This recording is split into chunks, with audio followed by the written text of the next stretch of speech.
Kebiasaan baru di masyarakat selama pandemi corona akan memunculkan peluang-peluang bisnis baru.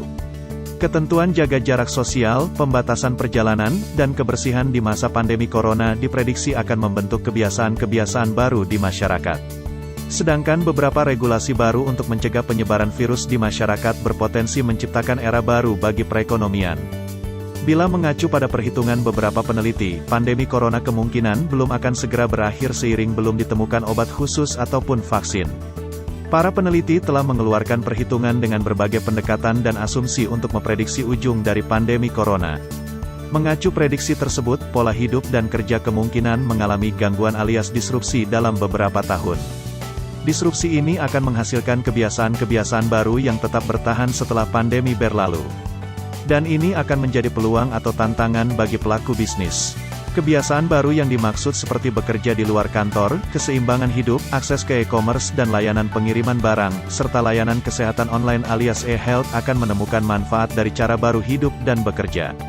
Ini akan menantang bisnis tradisional dan gaya hidup yang ada sebelum pandemi. Terdapat beberapa pergeseran yang bisa memunculkan peluang-peluang bisnis yang baru. Apa saja itu? Pertama, kecemasan dan depresi yang lebih besar setelah pandemi berlalu. Sebab, banyak orang diprediksi akan merasa lebih terisolasi, kehilangan pekerjaan, menghadapi masalah kesehatan dan hubungan. Di tengah kondisi ini, kebutuhan atas terapi dan coaching diprediksi membesar. Game aplikasi online juga akan booming. Kedua, hilangnya kepercayaan terhadap kebersihan orang dan produk. Dengan penyebaran virus corona, konsumen dan organisasi lebih berhati-hati terhadap orang dan produk yang dihadapinya. Alhasil, kemungkinannya akan ada ekspektasi atas bukti formal akan kebersihan dan kesehatan. Ini akan menghasilkan perubahan kemasan, pertukaran rekam jejak kesehatan dan temperatur, bisnis retail, hospitality dengan jasa gratis untuk kebersihan, preferensi produk yang natural, layanan pengantaran tanpa kontak. Ketiga, pembatasan perjalanan, bahkan dalam negeri. Melakukan perjalanan akan terasa berisiko karena ada kemungkinan sulit untuk pulang atau ketidakpastian soal keamanan di negara lain. Dengan kondisi ini, pariwisata lokal diprediksi bakal berkembang. Perjalanan ke luar negeri hanya setimpal untuk jangka waktu yang panjang karena adanya risiko karantina. Perjalanan ke pedesaan dan daerah terpencil menjadi perjalanan mewah. Keempat, optimalisasi kerja dari rumah. Perusahaan dengan dana yang ketat diprediksi akan mengurangi ruang kantor dan infrastruktur. Orang akan membawa peralatan khusus, mesin, dan perlengkapan canggih audio, video masuk ke rumah. Kelima, meningkatnya tensi dan konflik di berbagai level.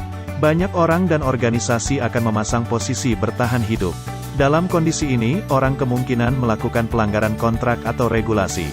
Perlawanan hukum akan terjadi di mana-mana. Di saat yang sama, pengacara akan bergeser dengan cara kerja secara digital. Ini akan memicu lebih banyak aplikasi untuk mengotomasi pekerjaan legal. Keenam, peningkatan level pengangguran. Banyak orang diprediksi terpaksa memikirkan ulang karir mereka. Dalam kondisi ini, layanan untuk kemampuan baru atau pelatihan diprediksi mencapai puncaknya.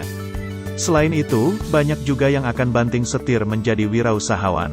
Ketujuh, terbiasa membawa pulang dan mengirim berbagai barang. Banyak bisnis retail dan agen produk diprediksi mengubah layanannya menjadi berbasis pengiriman.